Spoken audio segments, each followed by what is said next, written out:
A playbook is key to success on the football field. As former Eagle, Vince Papale knows. Wouldn't it be great if we had a playbook for life, too? Well, now the inspiration for the movie Invincible has taken the lessons he learned on the gridiron and put them together in a new book. Vince and Janet Papale tell us how we can all be invincible right now on It's Your Call.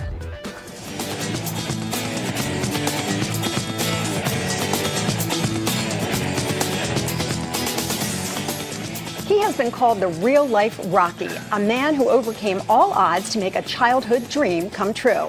He is Vince Papale, the former teacher who got a shot to make the Philadelphia Eagles at the age of 30 and whose inspirational journey in the NFL became the acclaimed movie Invincible.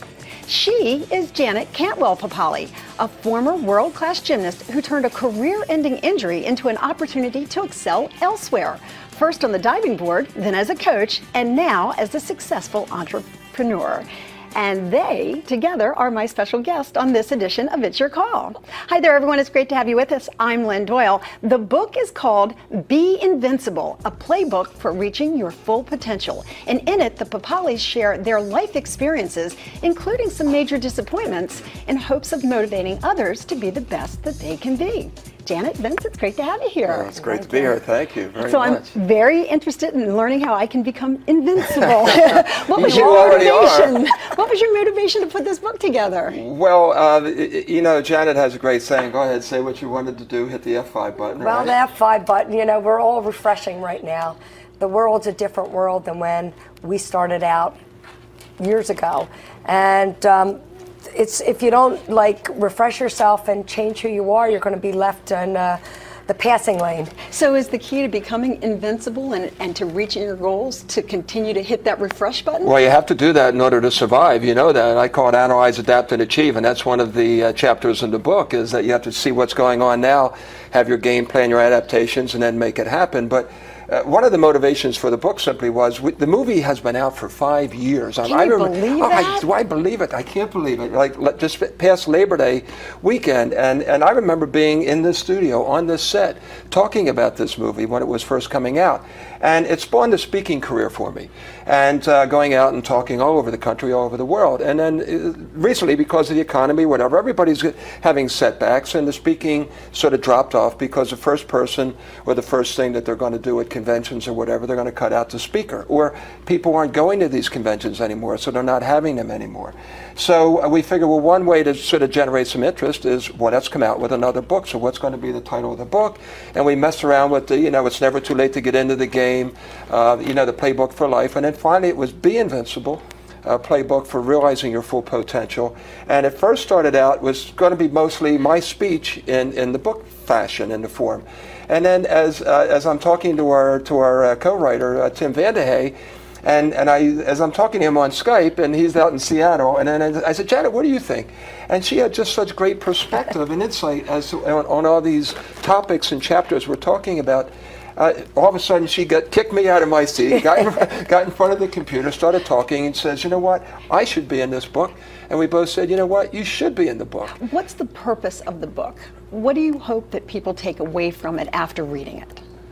That they're all special, and that they all have moments, and that they can be special and reach and have a dream. People forget to dream anymore. They're just like on a treadmill, and they're moving, and they're moving forward, but they don't know, and then they hit a roadblock. And it's really about saying, you know what, I hit a roadblock. Let's go back, let's figure out, what was I good in? Who believes in me? What can I do? And you go to your next thing. We know Vince's story because, as we said, it's been memorialized on film forever and ever now. Tell people your story. What was your dream when you were a young girl? Oh, well, when I was a little girl, I'm the oldest of 9 children. So, and the first 6 were girls. So your dream was to have your own room. Yeah, that's right. We had one bathroom. A little bit of space. You know, you're right. Because, you know, like when we met Mark, I said to Mark, I go, how many bathrooms do you have in your house? Because he's the youngest of 9 and I'm the oldest of 9. He looked at me and said, what are you talking about? Right. Are you nuts? And I go, well, no. I mean, you want a bathroom, don't you? Absolutely. So besides the fact of hoping to have some space to yourself, you were the oldest of 9. Yep. 7 girls. You were all gymnasts. Did you, from the very time that you were young, want to be a world-class gymnast? I had no idea. Really, I was very sickly. My other sisters were very good. I ruptured my spleen when I was 9, had the last rites.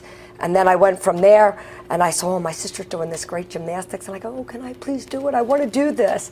They go, oh, forget it. You can't do this. You're not well. You're sickly. You're this. And I'm the one that made the team. So you made the World Games. U.S. gymnastics team, and were on track to do really well, but then had what ended up being a career-ending injury. At 18, how disappointing was that? I know. It was devastating because my whole life revolved around being an athlete. My whole identity was being an athlete. And, you know, when you're a gymnast especially, you're told what to do. You're directed. Your coaches make your decision. So your whole life is you're a jock. You don't know what else to do. And I went on to college and I was devastated. I didn't know what to do. And I started trying different sports because I wasn't ready to give it up. And I went on and I tried diving, and I went in and some friends I knew were doing diving. I said, well, I can flip. Just because I blew out my knee doesn't mean I can't flip. And I went into diving and I broke all the records, and they went, oh my God. So there she took a situation that could have been devastating and really could have set anyone back or into a depression, and she found a way to make it work. And that's kind of the premise of the book, is even if you've had disappointments, that you can still find a way to turn those disappointments and overcome those obstacles into success for yourself. Well, that's what we sort of use as a definition for invincible, then, you know, and it's that kind of an attitude that there's going to be all kinds of obstacles that everyone's going to face, but it's the question of can you overcome those obstacles? And if you can and you've done it, you know, what was the turning point? What was your moment of truth? So what we've done in the book is we've created what's called your invincible moment.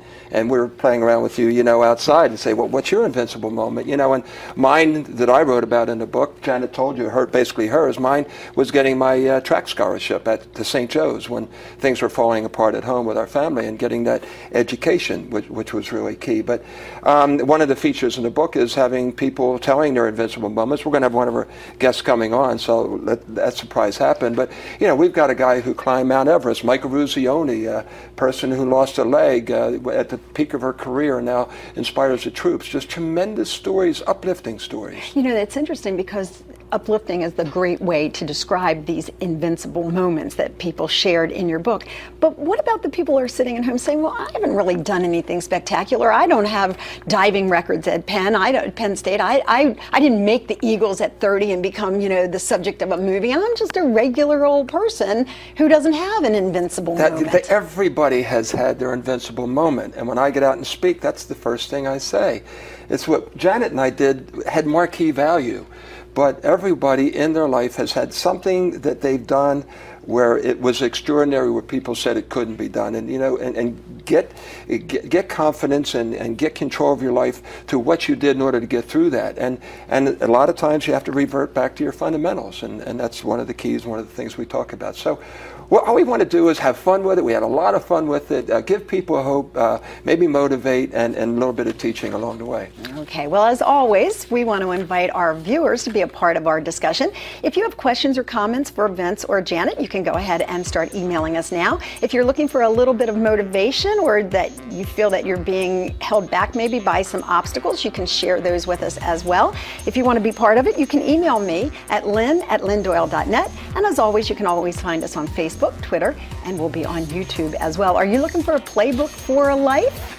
We're going to check in with you in just a moment. We're going to take a short break though, but when we return, we're going to meet another great example of being invincible. Luann Khan, an NBC reporter and breast cancer survivor, will share her invincible moment. Stay with us for that.